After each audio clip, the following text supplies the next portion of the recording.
Aujourd'hui, je reçois Patrick Chastel qui vient nous parler d'un truc qui fait trop peur. Bonjour Martine. Alors, terreur à Hivaoa. Tout à fait, terreur à Hivaoa parce qu'il va se passer des choses incroyables sur cette île.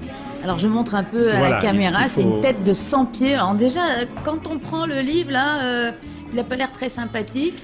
Oui, alors l'idée au départ, c'est de faire justement un livre qui fasse un peu peur. C'était un petit peu c'est réussi. Moi, je l'ai lu un soir, là, comme ça. Pourtant, j'aime bien lire des romans policiers, glauques, tout ça. Mais quand j'ai vécu moi-même aux Marquises, et on a vu, et même ici, des gros 100 pieds. Donc après, même après avoir lu, je regardais sous le lit, ou si tu te lèves la nuit, tu regardes où tu mets les pieds. Je me suis aperçu que dans la mer, il y a plein d'animaux dangereux. Par contre, sur Terre, on n'en a qu'un seul qui est vraiment dangereux, c'est le 100 pieds, le Véry. Pardon.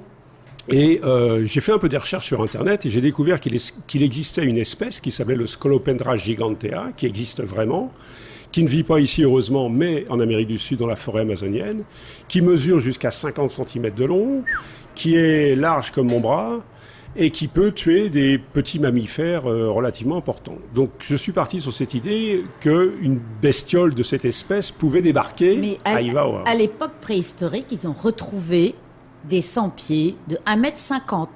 Ah, là, ça devient... Ah, ça devient sérieux, là. Ça devient sérieux. Alors moi, je pensais à ça aussi en même temps. Et alors, l'histoire, elle est rigolote, parce que pour ceux qui ont vécu un peu aux Marquises, alors la vie, elle est tout à fait bien racontée. Alors, avec l'arrivée de la goélette... C'était l'autre côté de ce livre. C'était en même temps d'écrire la vie d'un petit village aux Marquises, où j'ai vécu pendant 15 ans, donc je connais bien le village d'Atuana. On voit que tu connais, ouais. Et je voulais justement décrire la vie de ce petit village au moment des fêtes du juillet. On est en train de préparer les fêtes du juillet. Et cette panique qui se répand dans le village, cette peur, cette angoisse, et voir un peu comment tout le monde allait gérer un petit peu tout ça. Et ça m'a permis décidément, ce chat dans la gorge me gêne. Donc c'est pas un 100 pieds dans la gorge. Voilà, ça devrait aller mieux.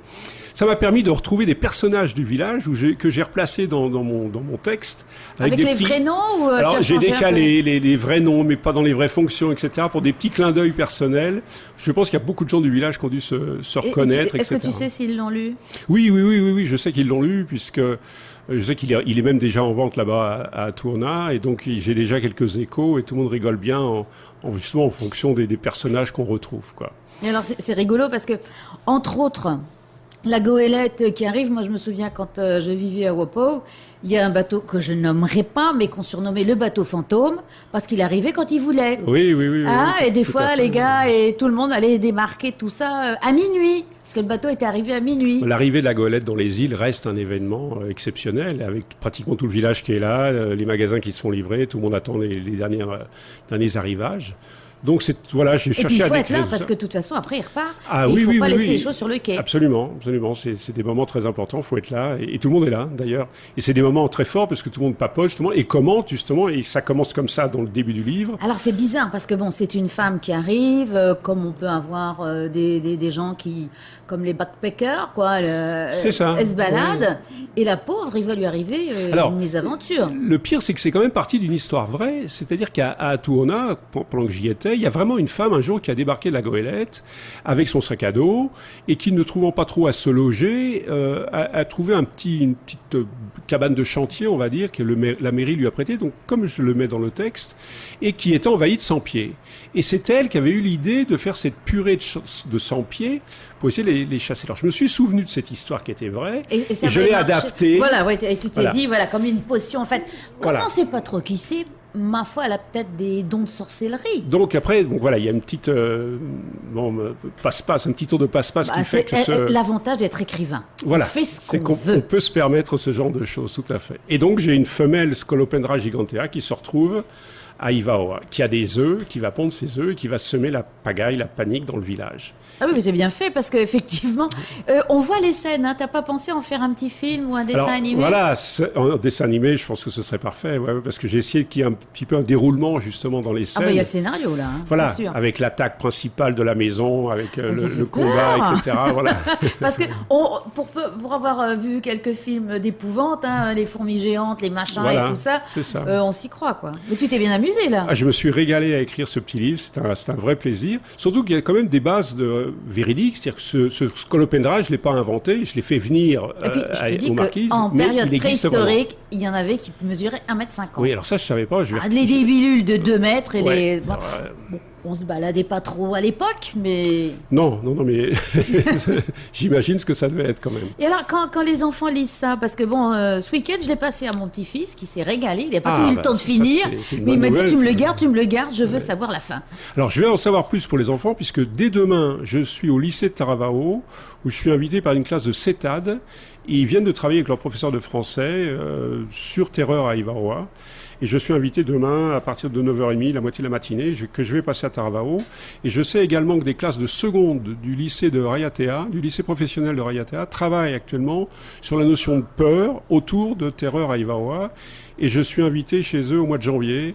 Donc je vais avoir des échos de tout ça et je suis très très impatient de voir comme dans l'impact que ça les peut petites avoir. îles, c'est vite fait le radio cocotier, Oui. le bouche à oreille. Et... Je pense que la première question, ça va être est-ce que c'est vrai, quoi? Est-ce que cette tu vas bête, dire que oui, j'espère. Alors, la bête existe vraiment. Pas ici chez nous, mais elle existe vraiment. J'espère quoi. que personne va avoir l'idée d'en amener une.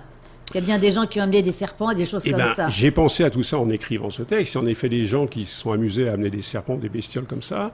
Pourquoi pas un sans-piégé? Alors quand je raconte qu'ils sont cannibales, etc., c'est la réalité. Oui, ils se mangent entre eux. Voilà, oui. c'est ça. Donc, Puis bon, les sans-pieds, c'est pas une bête qu'on aime bien. Hein, non. C'est toujours assez... Avec les 2 crochets là qui s'appellent des forcipules, j'ai appris tout ça. Donc c'est 2 crochets qui injectent un venin qui est très violent. Moi, je me suis fait manger un morceau de pied une fois. J'ai eu le temps de lancer mon pied comme ça. Il est parti avec un petit bout de chair. Mon Dieu. J'avais un copain qui était mort de rire. Il m'a dit, c'est parce que tu es exotique. Ah, peut-être. Il voulait goûter seulement. C'est ça. Mais vu qu'ils l'ont retrouvé après, c'était un gros balèze de 10-12 cm. Ça arrive des très très gros, qui peuvent faire très très mal, Oui, c'est pour sûr. les gens qui sont un peu fragiles du cœur ou qui sont sensibles au venin. C'est ça le plus dangereux. Ouais. Et c'est vraiment la seule bête, la seule espèce dangereuse sur Terre. On a des petits scorpions ici, mais qui ne sont pas dangereux, qui ne sont pas venimeux. Oui, eux, ils ne savent pas. Et puis, Ils savent pas qu'ils peuvent être dangereux, tandis que les serpents, sans-pieds. on n'a pas de félins, on n'a rien de tout ça, on n'a pas de crocodile, mais on a des sans-pieds. Bon, Donc, tiens, voilà. attends, je vais le mettre là-bas. Hein. Alors, ce qui est amusant sur la couverture, c'est qu'on a essayé, donc la couverture a été réalisée par Manu Allais, un jeune c'est illustrateur, excellent. voilà, Ah, oui. avec le sans-pied qui rentre sur la 4e de couverture et qui ressort, qui traverse le livre. Oui, alors voilà, qui Ethan ressort m'a sur posé la voilà. question, il me dit, mais qu'est-ce qu'il Voilà. fait? J'ai dit, il a traversé le livre. Ça a été une idée de l'éditeur, les éditions Arepo, Denise et Robert Koenig. C'est toujours toujours excellent, hein, du beau travail en plus, un petit livre. En plus, le format est très sympa. Format qui voulait changer un peu, et puis un petit livre qui se lit long facilement. Comme un sans-pied. Mais si tu as vu la fin, à la fin on laisse supposer il faut rien dire, Voilà. je n'ai rien dit. qu'il y aura peut-être. Mais si on m'envoie des chèques et des bonbons et des chocolats, je dirais tout. Donc, mais en tout cas, c'est sûr que je me suis fait bien plaisir à écrire ce petit livre. C'était Non, mais je t'assure, vrai régal. pour peu qu'on soit le soir, qu'on entende des bruits bizarres, on regarde sous le lit, on met les pieds. C'était le but. C'est pas gentil. Écoute, merci Patrick d'écrire des bons bouquins pour les petits et que les grands se régalent à lire. Voilà, c'était exactement le but de ce livre, c'est que ce soit lisible aussi bien par les enfants de 10 ans que par les grands adultes. enfants. Enfin, voilà, grandes, par les bon. grands enfants qui ont envie de se régaler un peu avec un petit livre facile à lire. Quoi. Merci Patrick. Merci Martine.